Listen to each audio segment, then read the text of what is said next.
we approved aid to help the countries who were at risk, right?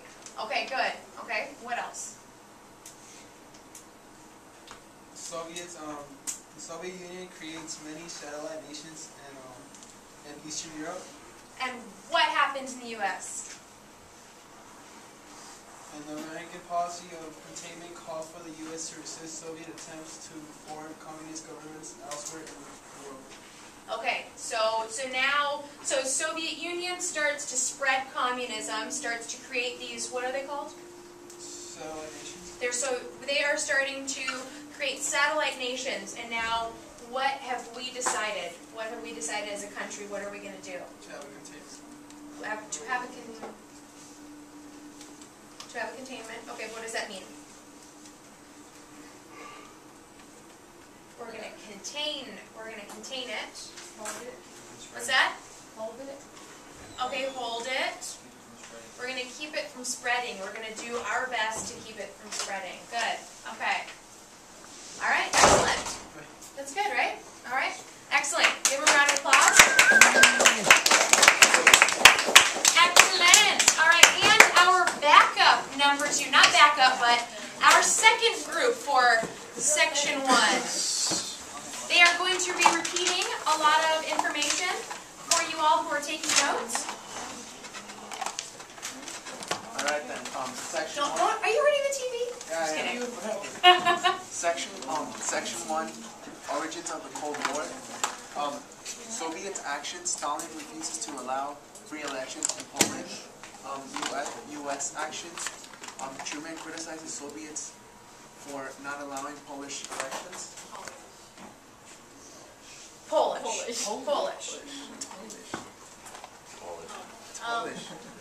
The next action the Soviets did, they established satellite nations that would serve as a buffer zone against attack.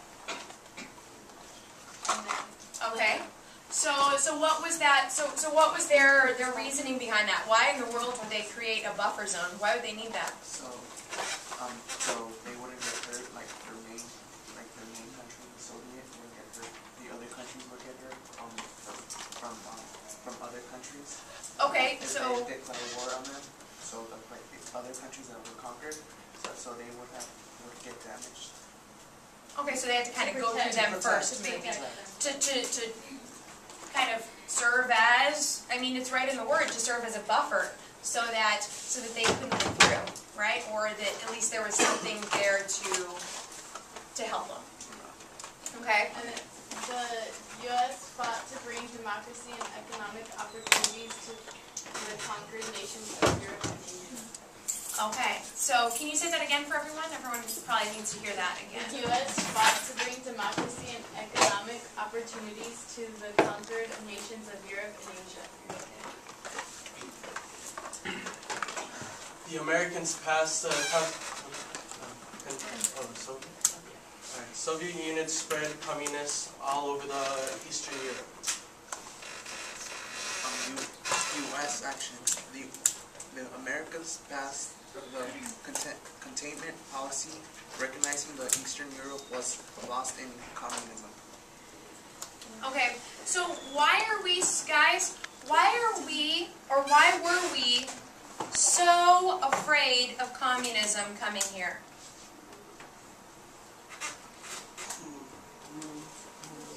Because it would ruin the U.S. government. Okay, well, how would that ruin the U.S. government? It would change their constitution. It would be a totally different government.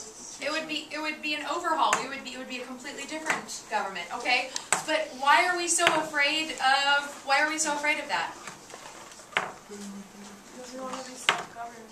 We don't want to have a balance of wealth. We want to have our own opportunities to gain as much as we can. Okay, good. We want to be able to, so individually, or you're talking about individually? Individually or as companies or little businesses, you don't want to be limited saying you can only get this much supplies. You can need more to make more money. Good. Okay, so what is that called? What did we talk about? What is that called? What's that? Communism. No. The freedom that we have. A capital economy. We have a capital economy. Good. So we are protecting. We're going out to protect what?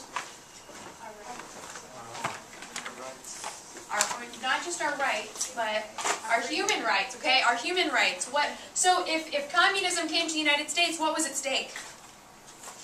Everything in the Bill of Rights, right? What was at stake? What was?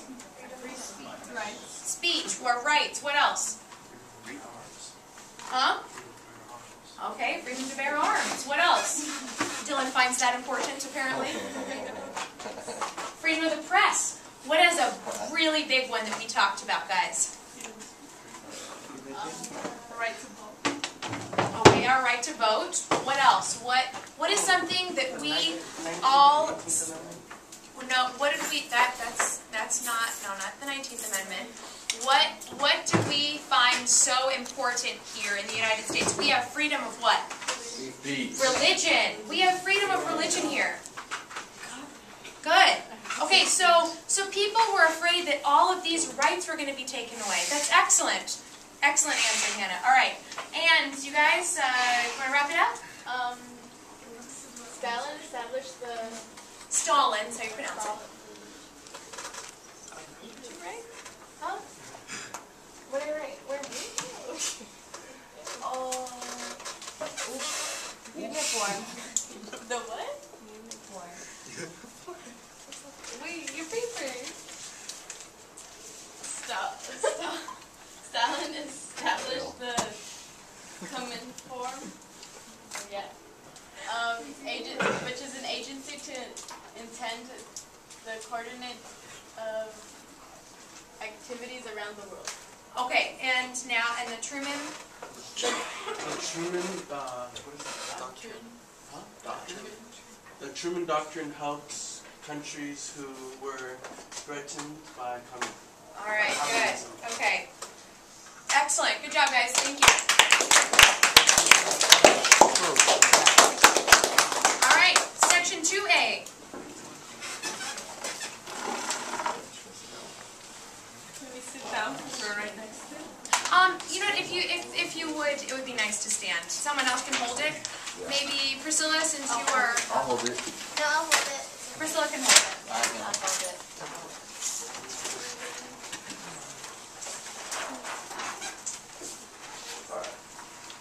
In Europe, Section 2, the U.S. response to the Cold War. In Europe, creates Marshall Plan to build up Europe's economy. They formed NATO to stop the spread of communism. The Berlin aircraft sent nearly 13,000 tons of goods to West Berlin daily. Okay. So why was our involvement in Europe so important? Can I'm going to interrupt you. Christian, why was our involvement in Europe's, why did we find it important to go to Europe? We wanted to help the countries, so to prevent like another war, because after World War I we didn't really do much and their economy was bad. So then that just pretty much led to World War II, almost. Okay, and then following World War II, which we're in now, we found it important to go there because going there and helping them would do what? Bring peace, and then help their economy and their government. Okay, good. All right. Want to take it away, Ryan? Alright. Regarding nuclear weapons, Soviet atomic threat. Soviet had, like, they were building atomic bombs. U.S. had to make a bomb more powerful than the atomic bomb, so they made a hydrogen bomb. Okay. Now, why did we have to make a bomb that was more powerful than the other? Because they were a threat to it. Because we wanted weapon superiority. Okay. We wanted weapon superiority. It's all the same answer. That's excellent. So we had to have a more powerful weapon. Why would we need to have a more powerful weapon? Just so they don't start like a war with us. They already know it. Because we wanted to be better than Russia. So if they throw a bomb and we've got one more powerful, what happens? Game over. They died. Game over, right? I mean, that's good. All right, next. At home, Americans joined the Communist Party. Communist spies were caught.